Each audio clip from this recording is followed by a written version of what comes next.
আসসালামু আলাইকুম। এই লেকচার ভিডিওতে আমরা প্রশ্নমালা 10.2 এর 6 এর 1 নম্বর প্রবলেম থেকে সমাধান করা শুরু করব। ওকে, তো প্রবলেমটি হচ্ছিল এমন, আর এটাকে সলভ করার জন্য আমাদের এখানে কিছুটা কাজ করে নিতে হবে, আর সেই কাজটুকু আমরা এখানে করব। ওকে, তো দেখেন আমি এটাকে এই যে এখানে তুলে নিছি, আর আমি কি করলাম, ওয়ানের বদলে আমি এটা লিখে দিছি। ঠিক আছে, তো এটা কিভাবে লিখলাম, আমাদের একটি ফর্মুলা জানা আছে ত্রিকোণমিতিতে, সেটা হচ্ছে হলো সাইন স্কয়ার এ প্লাস কজ স্কয়ার এ হচ্ছে হলো কি 1।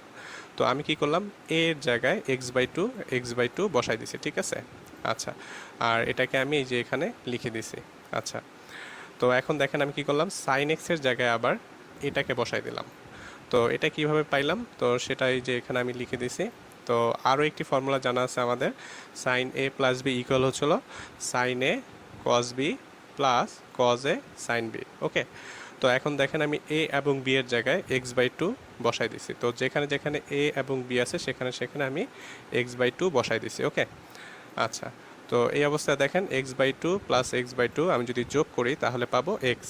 ওকে, আর এখানে দেখেন এই অংশ এবং এই অংশ এই দুইটা সিমিলার, তবে একটু আগে পরে আছে, সেটা সমস্যা নেই। তো আমি কি লিখতে পারি, এটা লিখতে পারি। ওকে, আচ্ছা, তার মানে সাইন এক্সের বদলে আমি এটা লিখতে পারবো। তো এই যে দেখেন এইখানে সাইন এক্সের বদলে আমি এটাকে লিখে দিছি। ওকে, আচ্ছা, এখন দেখেন আমি যদি এটাকে এ স্কোয়ার চিন্তা করি আর এটাকে যদি বি স্কোয়ার চিন্তা করি তাহলে কি হলো, এই যে দেখেন A square plus B square plus 2a into B. ঠিক আছে, তাহলে এই পুরোটাকে আমি কি লিখতে পারি, এই পুরোটাকে লিখতে পারি এ প্লাস বি হোল স্কোয়ার। ঠিক আছে, আর এখন দেখেন রুট এবং স্কোয়ার কাটাকাটি, তাহলে কি থাকে ভেতরের এইটা, তার মানে আমি কি লিখতে পারি, এইটা ইকুয়াল হচ্ছে হলো এই পুরোটা ইকুয়াল হচ্ছে হলো এইটা।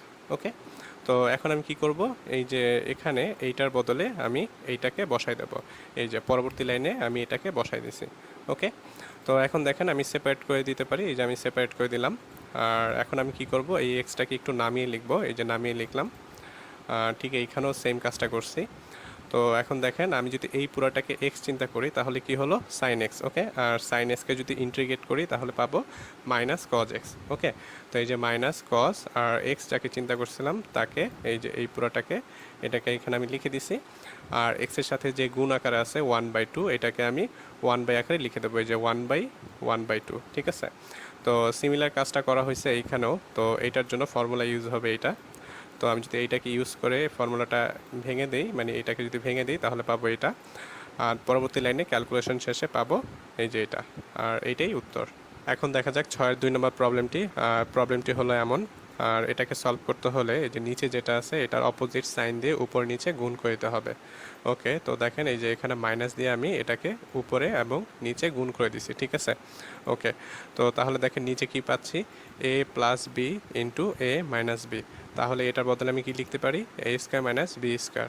ঠিক আছে, তো এই দেখেন ওয়ান উপরে স্কোয়ার দেয়নি, কারণ হচ্ছিল ওয়ান উপরে স্কোয়ার দিলে ওয়ানই হয়, তাই ওয়ান লিখে দিছি, one minus sine square X. Okay, আচ্ছা, আর উপরে যেটা ছিল আমি সেটাই রেখে দিছি, আর নিচে এইটার বদলে আমি লিখতে পারি কজ স্কোয়ার এক্স, কেননা আমাদের জানা আছে sign square x plus cos square x equal হচ্ছিল 1। ঠিক আছে, তো যাই হোক, এখন আমরা এটাকে সেপারেট করে দেবো, আর সেপারেট করে দেওয়ার পর পাবো এমন। ওকে, আর এখন আমরা এটার বদলে এটা লিখতে পারবো। তো এটা কিভাবে লিখলাম, আমাদের জানা আছে cos x into sec x হচ্ছিলো 1, তাহলে সেক এক্স ইকুয়াল হচ্ছিলো 1/cos x। এখন যদি আমরা উভয় পক্ষে স্কোয়ার করে দিই তাহলে পাবো সেক স্কোয়ার এক্স ইকুয়াল হচ্ছিলো 1/cos স্কোয়ার এক্স। ওকে, তো 1/cos স্কোয়ার এক্সের বদলে আমরা এটাকে লিখতে পারি।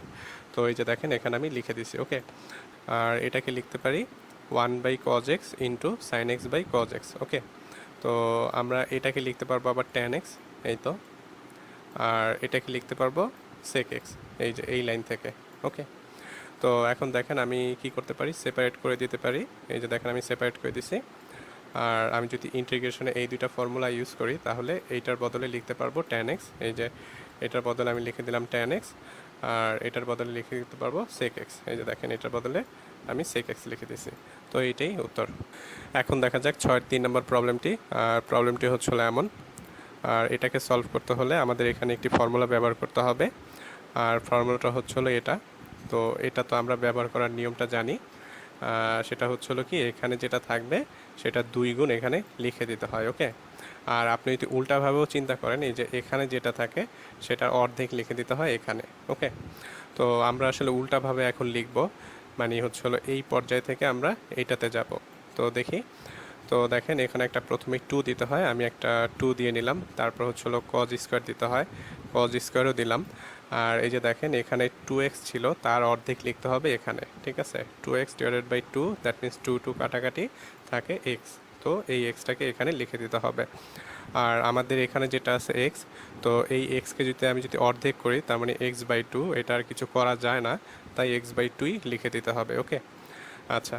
তো এখন দেখেন আমরা এটাকে এইভাবে লিখতে পারি, 1/2 আলাদা করে নিলাম, আর এটা যা থাকলো তাই। এখন দেখেন আমি হাফটাকে এই পাশে বামে সরাই নিলাম, আর এটাকে লিখতে পারি এটা, ঠিক আছে। আর এটা কিভাবে লিখলাম, এই যে এখানে লিখে দেওয়া আছে। ওকে, আচ্ছা। তো এখন আমরা x/2কে এইভাবে লিখব, আমরা এক্সটাকে নামিয়ে লিখব।